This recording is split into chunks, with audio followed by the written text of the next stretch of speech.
So on the bench today is this Hoover Elite 350.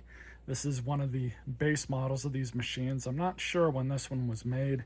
However, I'm sure that one of you will be able to decipher the serial number.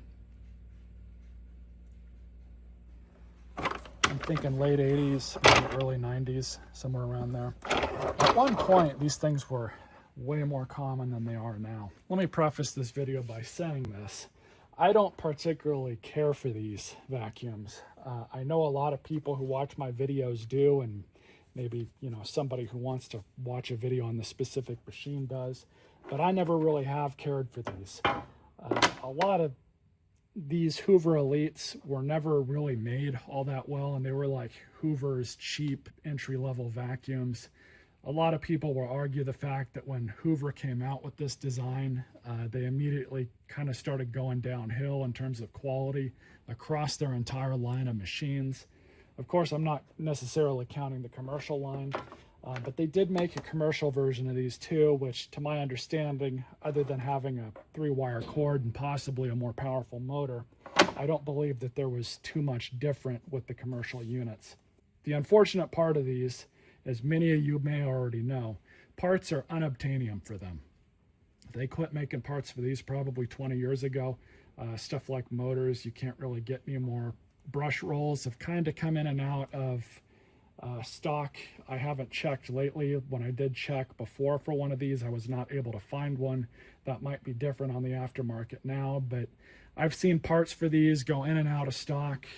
One company will make them and then they'll stop for a while, and then that's pretty much it. But things like fans, I've never seen fans on the aftermarket for these machines. That is a common issue with these, very, very common. A lot of the time now when I do find these at the curb, the fans are grenaded. So I've already started kind of getting into this one. And another issue that I've noticed with these, unfortunately, when I find them at the curb, is people will cut the cords off of them for the scrap metal value. So when I do find a decent one at the curb that still has the cord, I'll make sure to grab the cord. This one came off of a junked machine that I left at the curb. Everything else on it was junk, but this cord is still in one piece. So we're going to install it on this machine. These cords are very specific because they have this end on them. You can swedge a normal cord onto them, further up here, and some people don't really like doing that, especially because it's a cord and you're going to be tugging on it basically when you use it. Keeping these things in service, there's a lot of different ways that you can bojack them to keep them going. What a lot of people do is they'll buy several parts machines and just put parts onto them as they go bad or they break. Of course, the big elephant in the room with these is the entire machine is plastic. So you're going to have plastic aged issues. Things will become very brittle. Power nozzle actually already has issues with cracks being present. I did already take this thing apart, and I hope I just didn't break something. And it looks like this thing just broke on camera. As I was saying, when you start messing with old plastic, you have old plastic problems. This thing literally just broke on camera. And I see where it broke. And this is another one of these unobtainium parts. Again, these machines, they weren't really made to last this long. But back to the power nozzle. This thing's already got a crack on it here. I think there's one on this side too. I thought there was one on this side. Maybe there's not. Maybe there's two on this side. I can't remember. Either way, it is cracked, so that's a problem. But a lot of people who watch my videos really seem to love these machines. There's nothing really wrong with that. It's just, they weren't really made all that well. These were, again, Hoover's first foray into a disposable vacuum, and unfortunately it really shows. I was originally planning on putting this on eBay as a parts unit, but I don't believe I'm going to do that now. And I know some of you are probably going to beg and plead with me to sell it to you, but it's not going to survive shipping. It's just not. I'm not going to bother doing that. Let's go ahead and start taking this apart. Like I said, for the video, we'll get this thing into a working condition. If I remember right, sorry guys, I'm just really afraid of breaking this any more than it's already broken. It's been so long since I've messed with one of these.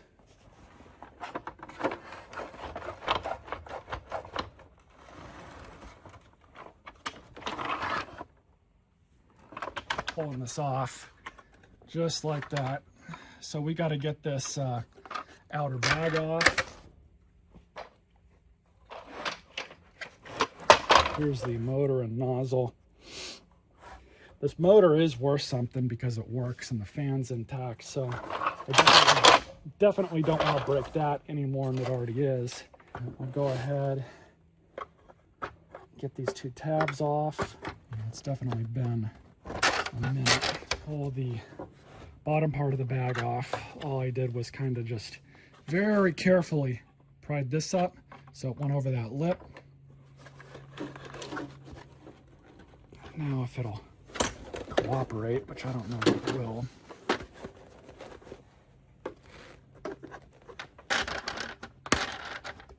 There we go.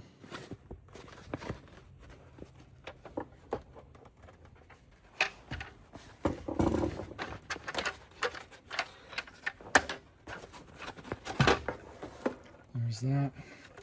So now we have access to the cord assembly, or what's left of it anyways. So these, from what I do remember,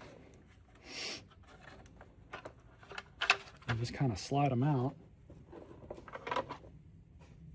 slide the replacement in.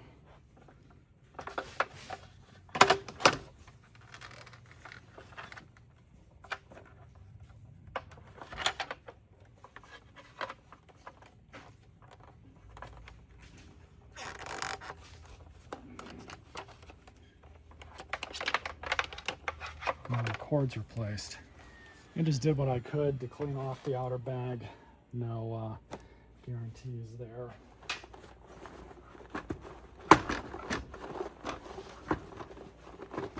Wrap the cord. So now this thing. What I want to do is at least pull the motor off and kind of clean up everything down here.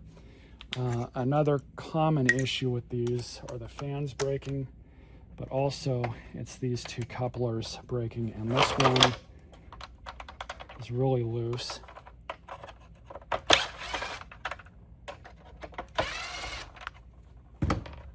These things are another thing that's kind of unobtainium, though I've heard of people 3D printing new ones of these, so you know, that's an option. This brush roll is completely worn out.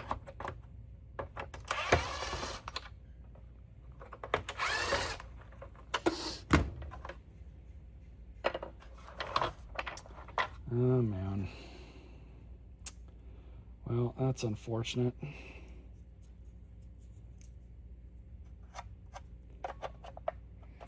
She is completely toast.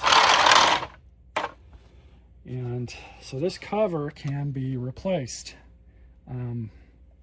Unfortunately, these covers are no longer made. You might get lucky and find one somewhere, but yeah, this thing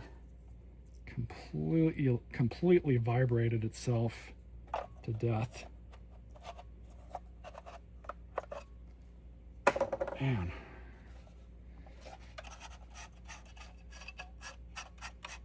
So the other kind of an Achilles heel to this is I mentioned that the fans in these like to grenade. This one looks like a newer fan, but here's the problem. When these fans start getting a little bit of age on them, even just running them can break the fan. I mean, you're looking at plastic doing this. This plastic's a little bit better quality, but especially when you start using this machine and sucking things up because it's a dirty fan, it's going to end up breaking it. it's just unfortunate, but it's kind of the way it is. I don't think I'm going to go through with putting this thing back together. I don't think it's going to be worth my time. So this will just ostensibly be another commentary video on these machines. What I am going to do with this, though, is I'm going to part this, part the handle, the bag. This, I believe, is still good. The base, I think, is still good. I haven't really gone over this with a fine-tooth comb,